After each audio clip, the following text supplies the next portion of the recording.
You want to get out there or what? I did that.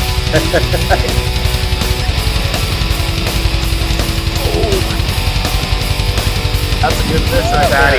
Yeah. Sweet, dude. Good job.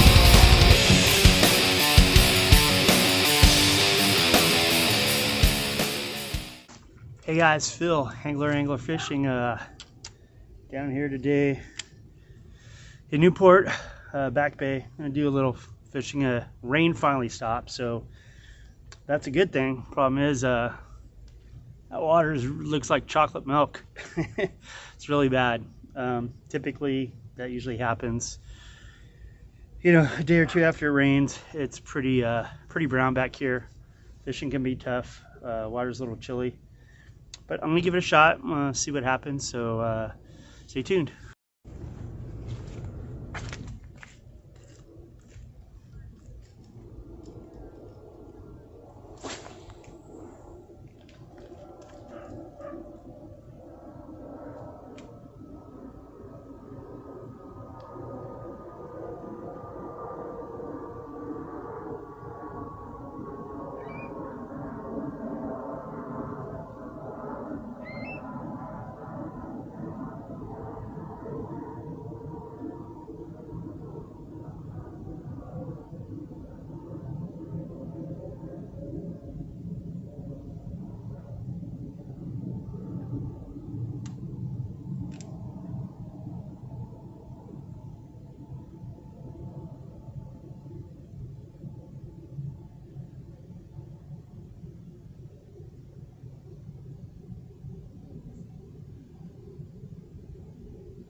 There's one.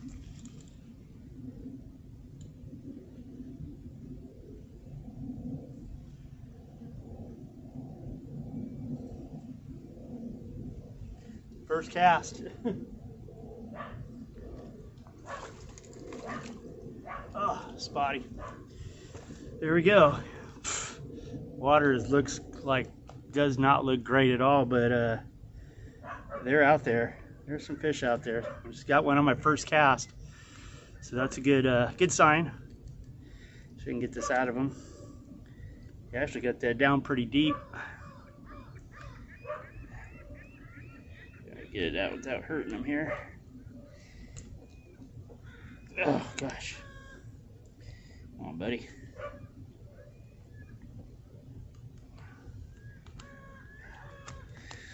Wow. Got it. My lure's down his throat. It came off, but let me see if I can snag it. There we go. Spotty. He's really cold. Like, I'm feeling him right now.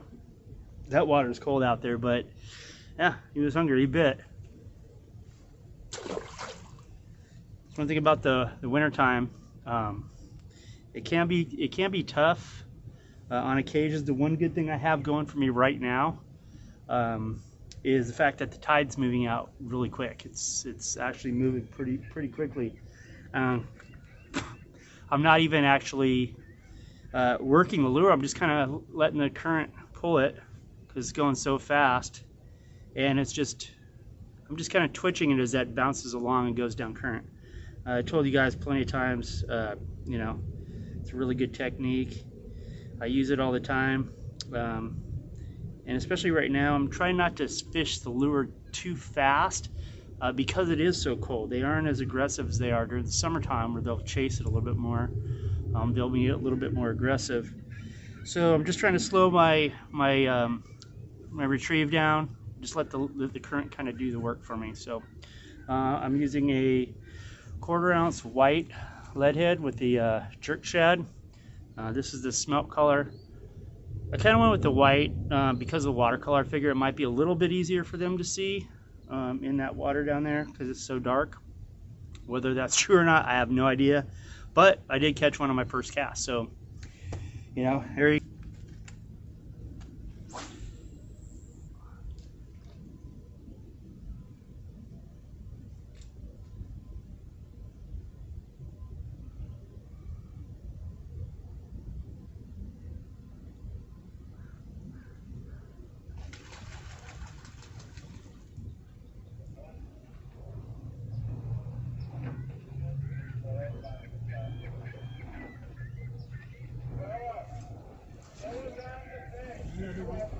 That was right by the rocks. He's not very big though.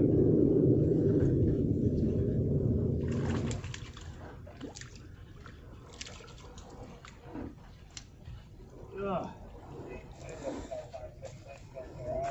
Well, that just shows you where he was at. He was right in that grass. As soon as I hit him, he went right into it. So he must have been sitting right next to it. Not a big one, little guy. But it's number 2. I think that's 2 for 3 casts, so not bad. I'm happy with that. I didn't feel like I was going to get too much today. Again, because of the water conditions, but you know, hey, you never know. Maybe just the tide is enough to keep them active here and get them, you know, somewhat aggressive to bite. Let them go. Cool. Remember, cast up and let it drift down. That's what we want to do. Cast up, let it drift down.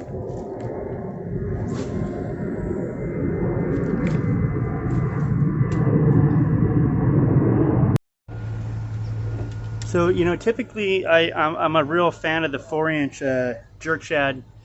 Today I'm using a 5-inch. It's a little bit bigger. Reason being is that I want a bigger bait. You know, again, the water's kind of cloudy. I want them to have a good chance of seeing it. You know, plus, like I said, I'm using the white lead head. Usually I just use a regular, you know, the lead colored lead head, non-painted ones. But, you know, it's just these little things that might help during the wintertime to help you catch the fish. Again, you know, wintertime can be really tough. You know, the fish metabolism goes down. You know, you get rain, you get this discolored water, storms coming through, high pressure, low pressures, systems coming in and out. The fish are just, they're confused. But we have had a day or two here of just kind of mellow weather, so that was part of the reason I came out, but the other reason is it's not raining today. We've had quite a bit of that lately, so anyways. So yeah, 1/4 ounce white lead head, 5-inch jerk shad. That's what I'm using today. All right, let's see if we can get number 3.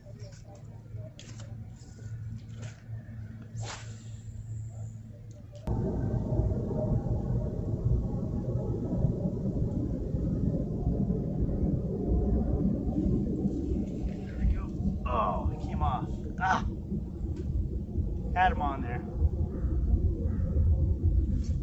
He came back and got it. Oh, he came back and got it. He came back and got it. Whoa. Oh, he's in those rocks. He's in the rocks. He's in the rocks. Come on. Get out of there, buddy. Get out of there. Oh. Oh, jeez. Oh. Wow. Oh my gosh. That was insane. So I hit him. I lost him. I dropped it, let it go back down. He picked it up again, or another, maybe he was another one, but he grabbed it right away. I mean, literally as soon as he came off, it just go and bendo again. I was like, oh my gosh, that was crazy. But he was over the top of those rocks. Man, I had to drag him out of there. He did not want to come out of those rocks. He was in there like twice, but I was able to pull him out. It's a little bit bigger than those other ones. He's like pinned. There we go. Ow! Damn! Man, even these little spotties have teeth that you won't believe. But you guys know for the most part. But there we go. Another spotty. That's number 3. Happy with that. Looks like he took my bait too. I'm gonna have to change it up. Sweet. So my tip of the day would be to always check your line between your jig head and about 2 feet out, okay? Usually I just slide my finger across to check for any like frays or nicks, anything in there. That last fish I caught went over the top of the rocks. He was in the rocks. I pulled him out like twice, and you know, it'll rub the line. If there's any weak spots in the line, it's going to be right where he was rubbing it up against the rock. So if I catch fish like that, I will usually check the first 2 feet, just slide my fingers across the line and make sure there's no like frays or anything. You can even kind of look at it and see it a lot of times. But if that happens, just cut that 2 feet off, retie. I know it takes a second, you know, to go through the whole process, but if you catch big fish, you don't want to have to worry about having frayed line, because I've lost a few fish that way and I've regretted it just because I was lazy. So just check that, you know, super easy to do, takes a second, and you know, that'd be my tip of the day for today. So just to give you guys an idea of how dirty and murky this water is, I don't know if you can see that, but it's pretty brown. Can't really see too much down there. Definitely makes it a little more challenging. Alright guys, so I'm wrapping it all up. That's it. I'm calling it a day. Ran out of time. Gotta get home. But you know, I got 3 fish. I'm happy with that. You know, considering it's winter time, any fish I get is a blessing. Couple things, you know, the water's really off color. Just if it's like that, maybe use a different color lead head, maybe a different color jerk shad, something bright that may stand out a little bit more, would be a good idea. Another thing would be to slow your presentation down. And these fish aren't aggressive. Their metabolism is really low. They're, you know, cold-blooded, so during the wintertime, they don't feed as much, they don't move around as much. So slow your presentation down, give them time to look at it. You know, really work your cast. Go for the bite. That's what you want to get. Just go for the bite.